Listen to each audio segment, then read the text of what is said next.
Muito bem. Primeira coisa que eu queria saber, o que vocês prestaram atenção especificamente das orientações no vídeo? Qual foi a primeira coisa que chamou a atenção no atendimento especificamente do vídeo? Qual foi a primeira coisa que chamou a atenção a vocês? Doutora Karen, você que assistiu o vídeo.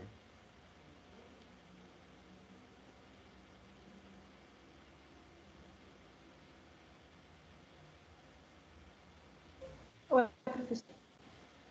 que eu vi, assim, é que antes de ela iniciar a massagem relaxante, ela colocou o creme, o óleo nas mãos e aqueceu antes de entrar em contato com a pele do cliente. E houve todo um preparo para início dessa massagem. Entendi. Na sua concepção, o que a gente precisa fazer primeiro? O que você acha que é importante a gente, de procedimento, além da anamnese, obviamente, falar sobre? Assim, com o paciente, sobre ambiente, o que você acha que é importante? O que você julga ser importante nesse sentido? Você acha que o ambiente, doutor, influencia na terapêutica? Sim, tem que ser um ambiente adequado, né? Que seja um ambiente que seja adequado à luz, o local, não ter muito barulho. Quanto à luz, a senhora acha que a cor influencia? A cor? A cor da luz influencia? Você acredita nisso, doutora? Acredito. Ótimo. Influencia e muito, tá?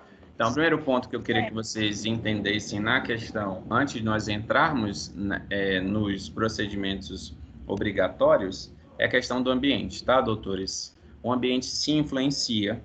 Isso é uma questão, por isso que a gente falou sobre essa questão de sistema nervoso, toda essa percepção, e eu quero que vocês compreendam e gravem de maneira geral que a nossa função na terapia manual, de tudo aquilo que envolve a terapia manual, é sempre uma questão estímulo-resposta. Eu sempre vou estimular o sistema nervoso e vou esperar uma resposta. Então, para isso, eu tenho que estar ciente de tudo aquilo que eu preciso ter no atendimento ao paciente como um todo. Então, assim, o primeiro ponto que a gente precisa observar é que o ambiente influencia na terapêutica. Por isso, doutores, que a luz, por exemplo, ela é interessante, tá? Então, a gente vai ter, por exemplo, algumas coisas relativas à cromoterapia, tem a ver a terapia com luz, e a gente precisa entender. Se meu objetivo com o paciente, por exemplo, é fazer o relaxamento, eu preciso compreender que a cor do ambiente influencia. Então, vamos entender o seguinte, por que, por exemplo, restaurantes de origem japonesa são vermelhos dentro do ambiente e, por exemplo, o McDonald's é vermelho e amarelo em grande parte da sua estrutura? Alguém sabe me responder o porquê dessas cores especificamente?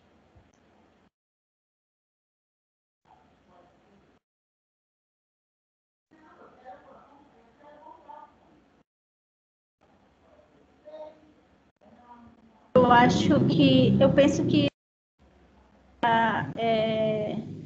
um local que seja agradável ao cliente, aos olhos do cliente, algo que chame a atenção ou que... É por aí. Mas as cores, especificamente vermelho, o que você acha que isso causa especificamente em relação à fisiologia? Professor, eu já vi em algum lugar que o vermelho ele dá a sensação de fome, tipo, as cores estão associadas a emoções, aí o vermelho dá a sensação de fome. Quase, doutor Eric, você foi ali na trave, mas o raciocínio realmente é esse. Doutora, é o seguinte, o que acontece, doutores? Não é que o vermelho dá fome, e aí, deixa eu só fazer uma observação aqui. Doutora Luísa, eu pedi para assistir o vídeo especificamente e na atividade em específico, pedi para elencar ali o que ela fez de procedimento, tá? Nem tudo que eu passo tem a finalidade de valer ponto. Na verdade, algumas coisas valerão ponto, outras, na verdade, auxiliarão nas aulas como um todo, tá? Então, quando eu pedi na quarta-feira para assistirem um vídeo para a aula de sexta, era justamente a gente abordar esses pontos e entrar naquilo que foi. Então, para quem também, como a doutora Luísa, não conseguiu assistir o vídeo, Depois dessa aula, assista o vídeo, faça as anotações que eu preciso para a gente poder ter um entendimento maior, tá bom? E aí, senhores, acontece o seguinte, o que acontece, doutor Eric? O vermelho, especificamente, ao seu cérebro perceber a cor vermelha, ele causa uma alteração, você fica um pouco instável, um pouco ansioso, tá? E aí, vamos pensar positivo, doutor Eric. Se você está, como a doutora Poliana falou, uma excitação, e nesse caso a excitação depende muito do ponto que a gente está. Então, doutor Eric, vamos pensar positivo. Se você está num restaurante em que você tem a predominância do vermelho, o seu organismo absorve esse vermelho, ele causa essa ansiedade, como é que você diminui essa ansiedade? Comendo. É por esta razão que a gente precisa entender que as cores influenciam sim. Vou lhe dar um exemplo. Você imagina, por exemplo, doutor Eric, que você está no hospital em que a maior parte das cores é vermelho. Como é que você acha que os pacientes iriam reagir? Meu Deus, vou embora. Como é que vocês acham que iria acontecer? Ia ser se num hospital nós já temos confusão diversas com pacientes alterados, imagina, por exemplo, se a cor fosse vermelha. É por essa razão, senhores, que hospital, por exemplo, e clínica tem cores frias, como um branco, um azul mais claro, um verde. Por quê? O ambiente precisa trazer tranquilidade. Então, o cérebro percebe tudo isso e ele precisa transmitir isso. Então, se eu tivesse, por exemplo, no ambiente, por que o hospital não tem vermelho?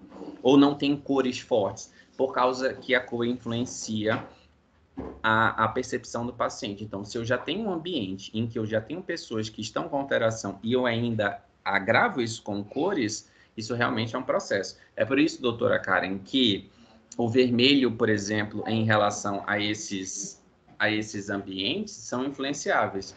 E aí, o que a gente precisa lembrar, doutora Sara? Por exemplo, você vai num jantar romântico, por exemplo, você vê que a luz, ela não é demais, ela é a meia luz, porque isso proporciona a você uma outra sensação. Isso lhe prepara numa questão de nostalgia, você tem todo uma questão de percepção diferente. Então, senhores, não é à toa, por exemplo, que isso são coisas influenciáveis. Se você nunca prestou atenção que as cores influenciam, pinte o seu quarto de preto, por exemplo, e tente dormir. Você vai ver que você não consegue relaxar porque o ambiente inteiro é tenso. Coloque uma cor muito mais forte no seu quarto, por exemplo, e você vai ver que você não consegue relaxar porque o seu corpo, ao perceber o ambiente como um todo, ele não consegue. E a mesma relação, doutora Lígia, se dá em relação ao ambiente desorganizado. Isso não tem a ver com personalidade, tem a ver com a nossa constituição. Nosso cérebro, ele é programado para ter organização. Em um ambiente que você entre, em que você, ao dar à primeira vista como um todo, é um ambiente desorganizado, isso lhe causa uma certa irritação, com qualquer pessoa. E ao você entrar num ambiente que está organizado, você consegue ter uma outra percepção. Vocês têm que compreender que ambientes como esse, a gente precisa levar em consideração um todo, nosso cérebro é programado para organização. Então, você imagina que você vai atender um paciente, e aí você põe uma luz forte, uma cor forte, um ambiente desorganizado, e o seu intuito, por exemplo, é fazer com que esse paciente relaxe, você está fazendo um cabo de guerra em que você vai perder. Você pode ter a melhor terapêutica. Se o ambiente não for favorável, seu paciente nunca vai relaxar. É por essa razão, senhores, que os senhores usam cores no ambiente, precisam ser claros. O ambiente, quanto mais limpo para atendimento, melhor. Tanto que a gente não tem muitos objetos decorativos, a gente não tem disposição de muitos móveis, porque quanto menos, melhor é a percepção, porque o ambiente em que eu estou colocando o paciente, ele precisa, pela percepção dele, mesmo que seja a nível inconsciente, ele precisa perceber que aquele ambiente tem um objetivo. Então, se vocês prestarem atenção, por exemplo, no vídeo, antes de todas as orientações, o ambiente é muito limpo, é muito clean nessa questão. Tá? Então, a gente precisa ter esse raciocínio de que as cores influenciam, assim como a luz também influencia. Luz, que a gente chama de fria, que é essa luz branca, por exemplo, ela realmente atrapalha. Por isso que a gente coloca uma luz amarela, que é mais terapêutica, tá? Simulando aí a luz de vela, por exemplo, que a ideia como essa é que ao paciente adentrar a sala ou qualquer o espaço onde ele vai ser atendido, a percepção cerebral já lhe começa a dar indícios de que aquilo vai ser um ambiente mais calmante. Por isso que o cheiro também influencia. Por que normalmente a gente prefere lavanda em relação a tudo isso? Porque a gente trabalha com todos os órgãos, além da audição, que a gente vai ter que trabalhar com o som, a visão em relação ao ambiente e o olfato, especificamente, tá? Então, por que o ambiente tem que estar com um cheiro específico? Porque isso vai começar a dar. Já falei para vocês vou reiterar o que eu falei no início. A ideia que vocês precisam ter na mente é que eu sempre vou trabalhar com estímulo-resposta. Então, eu preciso estimular um sistema como um todo para induzir aquilo que eu quero. Então, se eu quero, por exemplo, promover o relaxamento, então eu preciso proporcionar, através da audição, da visão e do olfato, tudo essas questões, além do efeito óbvio que vai ter com a questão mecânica, né? Já que eu vou fazer estímulos com a mão. Então, assim, preferencialmente, a gente, por exemplo, coloca, às vezes, incenso. Ah, professor, mas aí eu tenho rinite, o paciente pode ter rinite, o que eu posso fazer? Velas aromáticas, tá? Ou até a gente pode fazer, por exemplo, o que normalmente acontece. Você compra, por exemplo, um pote de creme antialérgico sem essência ou sem cheiro, por exemplo, na Comer. Você compra aquelas essências aromáticas e lá também vende. Você, no pote, especificamente no seu paciente, você prepara com, por exemplo, essência de lavanda ou limão, um pouquinho de limão ou capim-cidreira, por exemplo. E aquele cheiro, especialmente ao você começar a fazer os procedimentos, o corpo vai sentir, ele também começa nesse processo. Então, a gente precisa lembrar que antes de todo um processo, não é só a mecânica especificamente que conta, é todo um conjunto que precisa ser levado em consideração. Então, quando eu vou atender um paciente, professor, tá, mas não é um tratamento especificamente como massagem. Eu vou fazer, por exemplo, um tratamento usando aí, por exemplo, osteopatia. Esse princípio também é válido? É óbvio, eu não falei que tudo vai para dentro da terapia manual. A osteopatia é um processo manual. Apesar de que a grande maioria não trabalha com cheiro, mas a meia-luz funciona, o ambiente mais organizado funciona e algumas essências são usadas. Porque eu preciso lembrar de todo o trabalho que eu estou tendo com o paciente. Minha função é estímulo-resposta. Então, dependendo da resposta que eu quero, eu preciso estimular de uma maneira. Por isso que sempre eu tenho que levar em consideração o ambiente naquilo que tange a iluminação, organização e música. Professor, é obrigatório música? É preferencialmente indicado música.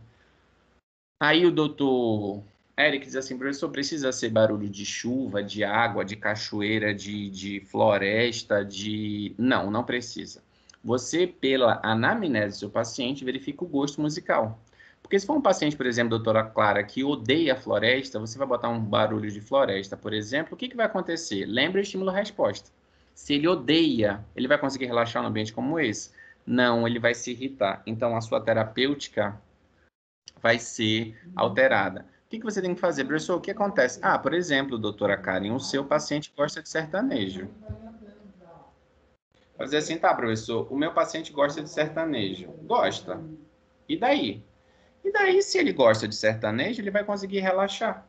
Então, você põe lá um sertanejo. Gente, hoje vocês têm ferramentas que são muito mais interessantes do que tinha antigamente, do que nós tínhamos de recurso antigamente.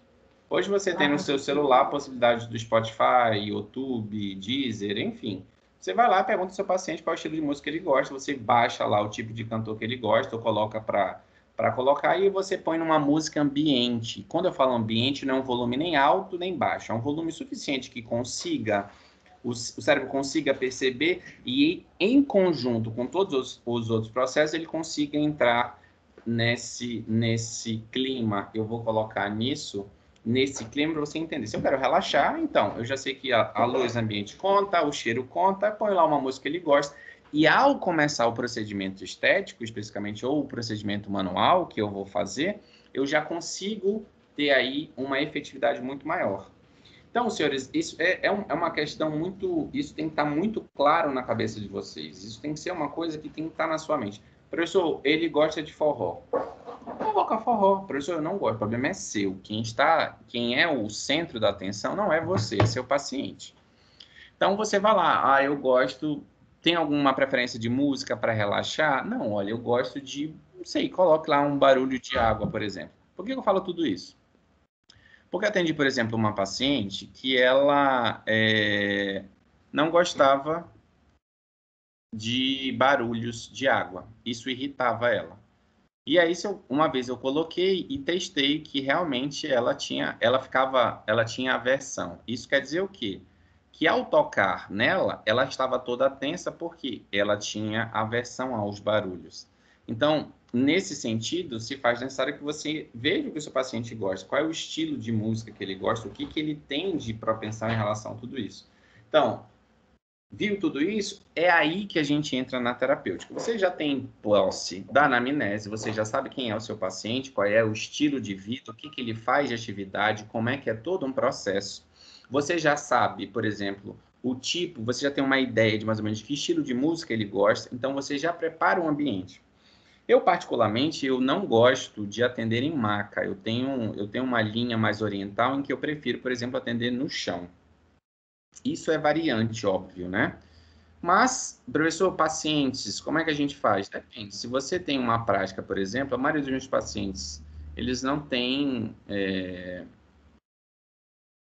assim, nenhum impeditivo em atender ao chão. Eu já atendi, eu explico como é que é a minha técnica e faço eles experimentarem. Então, eu acho mais a minha visão, por exemplo, e a minha prática é mais oriental, porque eu tenho um domínio maior num paciente, por exemplo, do que na maca. Eu me sinto desconfortável em atender em maca. Mas se o paciente, por exemplo, não gosta de ser atendido no chão, eu vou atender na maca. Já falei para vocês que o centro da terapia não sou eu, é o paciente. Se ele prefere ser atendido na maca, ele vai ser atendido na maca por todos os outros processos. E aí, senhores, vamos pensar positivo. No seguinte sentido.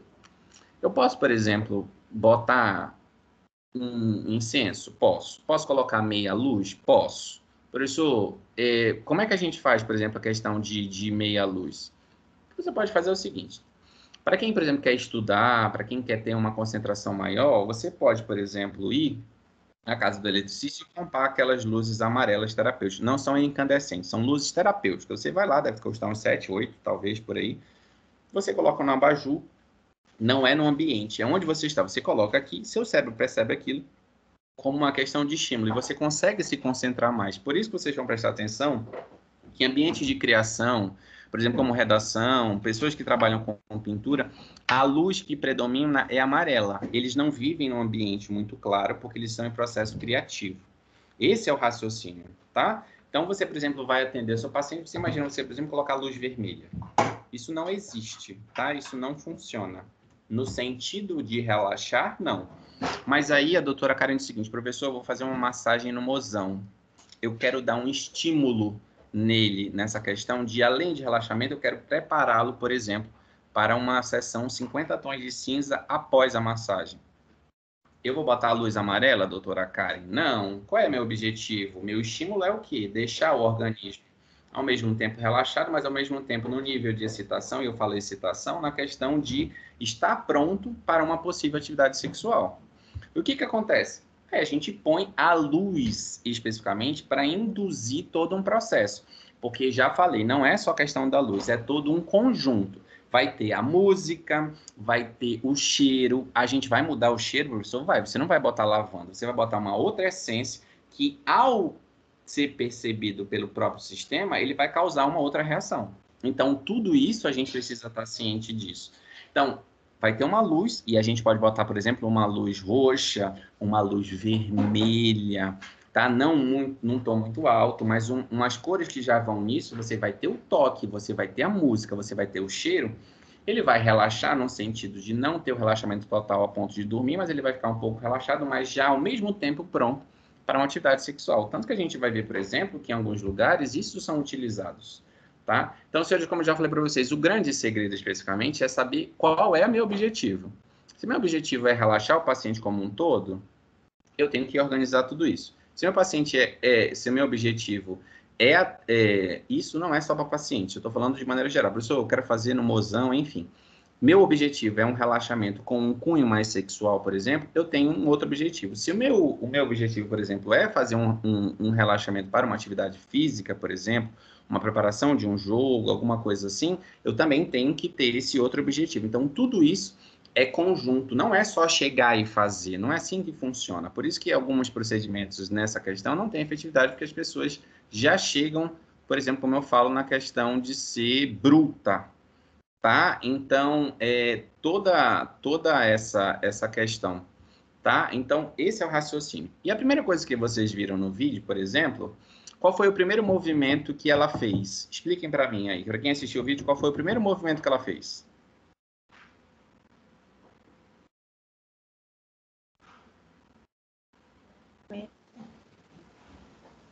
Deslizamento. Qual foi o primeiro? Ela fez o quê? Deslizamento. Professor, Deslizamento. poxa, ela deslizou. Doutora, por que ela deslizou? A ideia é o seguinte, gente. Eu vou explicar para vocês. Anotem isso na cabeça onde for. O deslizamento é o primeiro movimento obrigatório. Ele é obrigatório? Ele é obrigatório porque ele é o primeiro. Professor, por que a gente faz o deslizamento primeiro? Preste atenção. Um dos efeitos, eu vou falar 4, só para vocês terem uma ideia. O deslizamento, o efeito fisiológico dele, o primeiro é o mecânico. Quando você desliza, a primeira reação que o organismo tem é aumentar a vascularização. Então, vamos pensar positivo. Se eu aumento a vascularização, isso quer dizer que tem mais aporte sanguíneo. O que o sangue carrega, doutor Eric? É oxigênio. Do que a célula precisa para trabalhar em todas as suas funções? Oxigênio. Então, se eu tenho mais oxigênio, eu tenho uma maior eficiência no trabalho celular. Eu estou trabalhando com que tipo de célula? Célula muscular. Então, se eu faço o deslizamento, eu consigo trazer mais aporte sanguíneo. Então, a primeira reação que eu vejo, doutora, é o aumento, doutora Karen, é o aumento da vascularização. Logo em seguida, eu vejo que a região onde eu estou trabalhando, ela fica hiperêmica. Professor, isso é normal? Óbvio. Se o primeiro efeito mecânico é a vascularização, ele vai ficar hiperêmico. Perfeitamente. O segundo efeito, senhores, nessa questão, tem a ver de uma forma reflexa no intestino. Nós conseguimos, através do toque, do deslizamento, mesmo que seja na região posterior, eu consigo, por exemplo, melhorar a funcionalidade de maneira reflexa do intestino. Tá? Eu consigo aí aumentar um pouco a mobilidade. Isso não quer dizer que é um milagre eu, por exemplo, começar a deslizar no paciente e ele ter, por exemplo, a vontade de evacuar. Isso não é assim nesse sentido, mas eu consigo, por exemplo, auxiliar nesse processo. Diga, doutora Sara.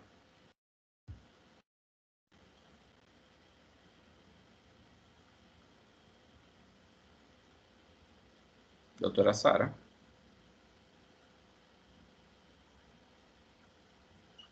Foi sem querer, professor, desculpa. Pode continuar.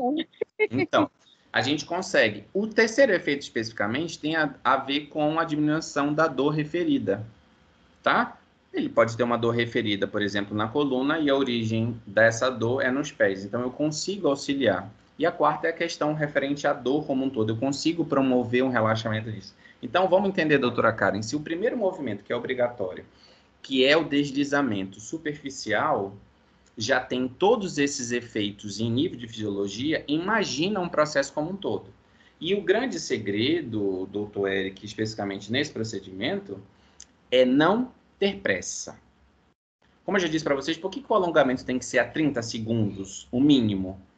Porque a informação de estímulo-resposta tem que ser. Então, se eu faço um deslizamento de maneira superficial muito rápida, o que o organismo percebe? Que aquilo é uma agressão. Ele vai conseguir relaxar, doutor Antônio? Não. Você vai ver que ele vai ter a musculatura toda tensionada e você sente na sua mão que o paciente tensionou. Sua intenção não é relaxar, então para que pressa? Esse é o grande raciocínio. E aí, senhores, como é que é o toque? A questão de toque, por exemplo, é que a grande maioria tem um toque ou muito bruto ou muito superficial. E aí você tem que lembrar que esse é o grande tchan da sua terapia. É o primeiro toque que dá toda uma sistemática ao seu paciente. Então, você está com a região dorsal do seu paciente aqui, o seu toque não pode ser um toque muito superficial, também não pode ser um toque muito bruto. Você tem que saber dosar. E a sua mão, antes de a gente deslizar, ela vai em garra. Porque seu primeiro contato na região, ela tem que ser com as polpas digitais. Então, e normalmente, senhores, o sentido do deslizamento, se vocês prestarem atenção, independentemente se eu estou ao lado ou eu estiver na frente, como eu estava, por exemplo, como ela estava na frente, paciente, o sentido sempre é caudal cranial, ou seja, dos pés à cabeça. Então, se eu estou com o paciente aqui, o meu primeiro toque é em região lombar. Isso quer dizer o quê, senhores? Que o primeiro toque, doutor Guilherme, tem que ser da seguinte forma. Você toca o seu paciente, é como se fosse, por exemplo, um avião aterrissando, tá? Você tem que ver que o primeiro toque ele é assim, tocou, seu paciente vai sentir o toque, e aí é que você começa o deslizamento. E esse deslizamento é que é a chave de tudo isso. Porque se você for muito superficial, professor, mas lá está um deslizamento superficial. Mas o superficial não é um nojinho. Por quê, doutora Karen? Se eu, por exemplo, doutor Guilherme, fazer com as minhas polpas digitais um toque superficial nesse sentido, eu vou provocar uma excitação no meu paciente, querendo ou não. Esse toque, ele tem um toque mais sexual. Por isso que eu não posso fazer esse processo. Pode passar. Eu não posso fazer esse processo de ficar fazendo isso. Faça isso em alguém, por exemplo, em região de trapézio, ou aqui na base, logo do occipital, nas primeiras vértebras aqui, por exemplo, faça esse tipo de toque. Ou aqui na cabeça. Faça esse toque para você ver qual é a reação que a pessoa tem. Primeira coisa, ela se arrepia, depois você vai ver que o coração começa a bombear mais sangue e você tem uma certa excitação. Não tem para onde, não é um toque grosseiro. Então, se eu estou lá na região da coluna, base da coluna sacro, seu toque é assim, você não vai fazer isso de uma vez. Você vem, toca o paciente e aí você começa a deslizar. Lembre-se que uma das primeiras dicas, obviamente, tem a ver com a temperatura. E a temperatura, especificamente, que eu estou da mão, ela influencia. Por que a gente coloca o creme ou o óleo primeiro na mão e aquece? Para o toque não ser frio. Tem gente, por exemplo, quando vai atender o paciente, não tem esse cuidado e parece um morto. A pessoa reage com aquele toque sendo muito gelado. Por isso que o toque tem que ser um toque mais firme, nem muito pesado, nem muito superficial, e a mão tem que estar numa temperatura mais agradável. Então, você aquece a mão primeiro, coloca lá seu paciente. Você não avisa que você vai tocar no seu paciente. Ele já está no ambiente, ele já está lá curtindo a música, ele já está lá no ambiente. E se vocês prestarem atenção no vídeo, por que eu toquei, por exemplo, sobre procedimentos e investimento em tratamento de terapias manuais em nível estético? Eu vou colocar como um todo, mas em níveis, por exemplo, como massagem relaxante. Vocês viram, por exemplo, que a paciente estava seminua. Por quê? Por causa do deslizamento, senhores. Se você tiver roupas que atrapalham o deslizamento, não é eficaz e isso atrapalha a sua terapêutica. Foi por esta razão que na aula anterior eu comentei sobre a vestimenta para a aula. Se você estiver com uma vestimenta inadequada, o efeito que você tem da terapêutica, ele não é benéfico. Você vai perder o seu tempo, seu paciente vai perder o seu tempo, porque você fez um procedimento péssimo. Por causa da vestimenta. É por isso que a gente fala sobre esse processo, por isso que a gente tem que ter tudo isso em mente. Tudo bem? Então, o paciente estava seminua. Ok, a gente não fala, por exemplo, que a gente vai começar a terapêutica. Ela já sabe que vai começar. Você aqueceu as mãos, faz todo o processo, começa e você começa a deslizar. E o paciente já começa a entender que começou o processo de tratamento. Então, a partir daquele momento, o seu toque é que vai fazer sempre um estímulo-resposta no sistema nervoso do paciente. Isso é sempre muito importante nesse sentido, tá? Até aqui os senhores têm dúvida?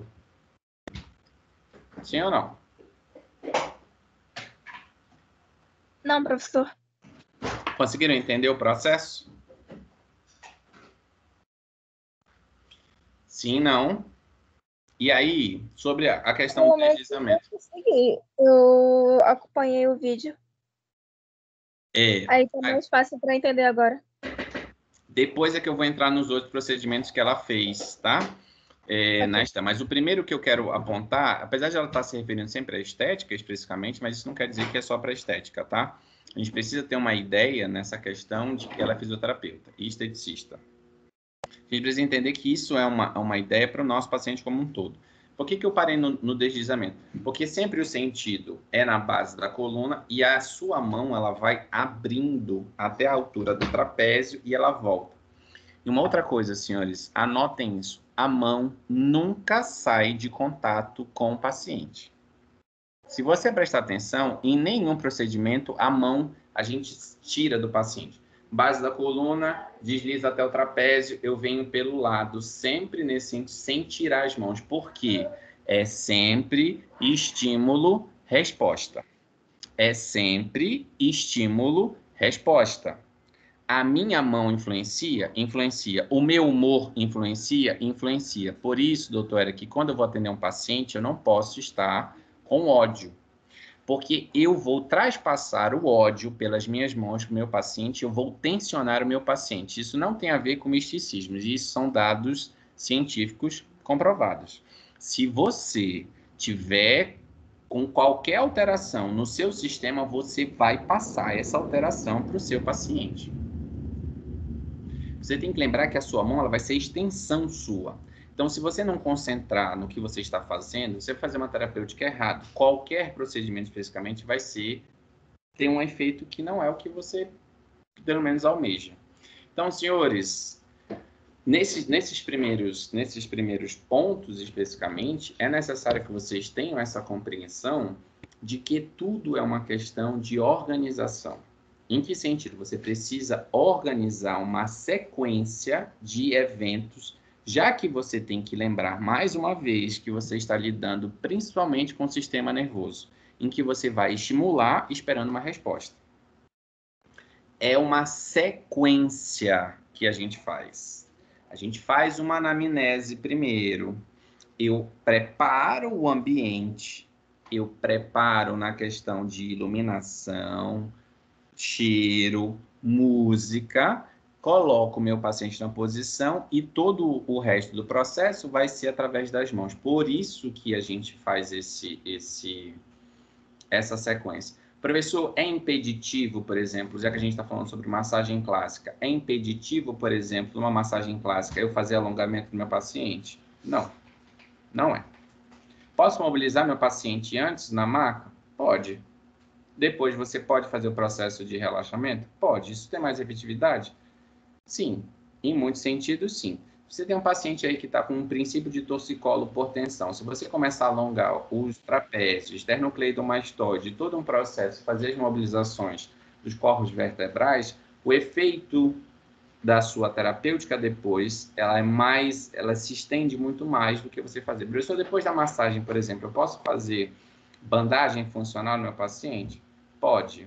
Quem disse que não é permitido? Professor, mas é massagem clássica.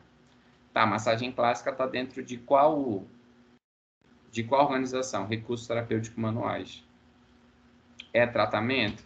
É. Tem que lembrar que eu sou fisioterapeuta. Eu não sou esteticista. A diferença é essa. Nós somos fisioterapeutas, nós tratamos.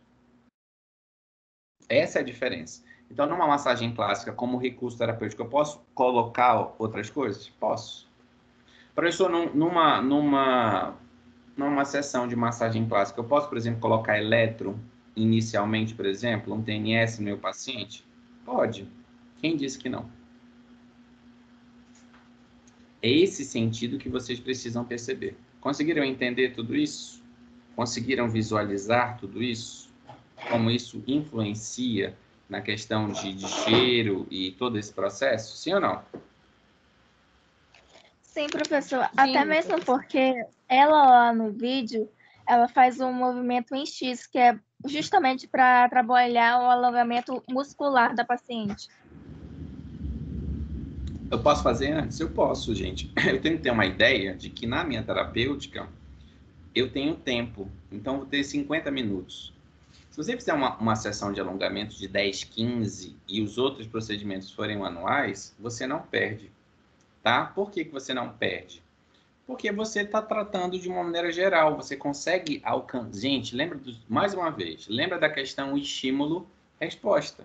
Eu consigo estimular o sistema, eu consigo ter uma resposta e o resto, os demais procedimentos, eles vão se completar.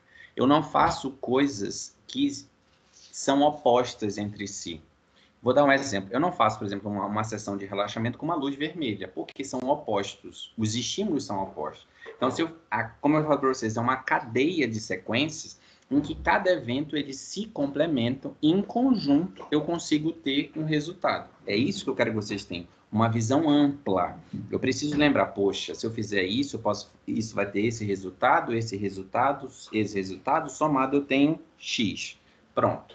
Esse é o grande chão. O que eu vou aconselhar vocês a fazerem para a próxima aula? Isso é um conselho, não é obrigatório, tá? Isso não é obrigatório. Faz quem quer e quem puder fazer, tá? Qual é a minha sugestão? É possível, senhores, vocês compararem velas aromáticas, tá? Não tá um valor exorbitante. Quem puder, claro, tá? Mais uma vez eu vou frisar. Faz quem quiser e quem puder. Não é obrigatório. O que você vai fazer? Compra uma vela aromática e ela pode ser aí, por exemplo, uma lavanda, um capim-cideira, esses cheiros. O que você vai fazer especificamente? À noite. Você vai acender essa vela, tá? Quando você for tomar banho, especificamente, tá? Então, você fecha lá o banheiro, né? Todo o processo, acenda a vela, espere começar a produzir o cheiro. Escolha uma música, um estilo de música que você goste. Ponha numa temperatura ambiente que, ao ouvir, ao ligar o chuveiro, por exemplo, não abafe o som. Entre no chuveiro, sinta todo o ambiente e coloque sua cabeça no chuveiro e deixe a água cair no seu corpo, sem esfregar a cabeça, sem nada, só deixe a água cair. E depois disso, você me diga qual foi a sua sensação. Para quem, na próxima aula eu vou perguntar quem fez, você me diga qual a sensação que você sentiu fazendo esses procedimentos. E é sistemático. A vela, acenda primeiro a vela, depois coloque a música, depois chuveiro.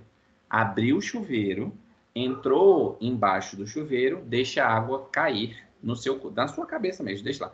E veja qual é a primeira percepção. Você vai ver que a primeira percepção, seus pensamentos vão a 1000, e depois eles vão tranquilizando, e aí você pelo menos passa uns 5 a 7 minutos fazendo isso. E aí você, depois disso, registra para mim e diz qual é essa sensação em específico. Tudo bem? Conseguiram entender esse raciocínio? Ao final da aula, especificamente, eu vou deixar no grupo 2 artigos para os senhores lerem para a próxima aula, para a gente já ter mais um embasamento, e eu vou continuar falando sobre alguns,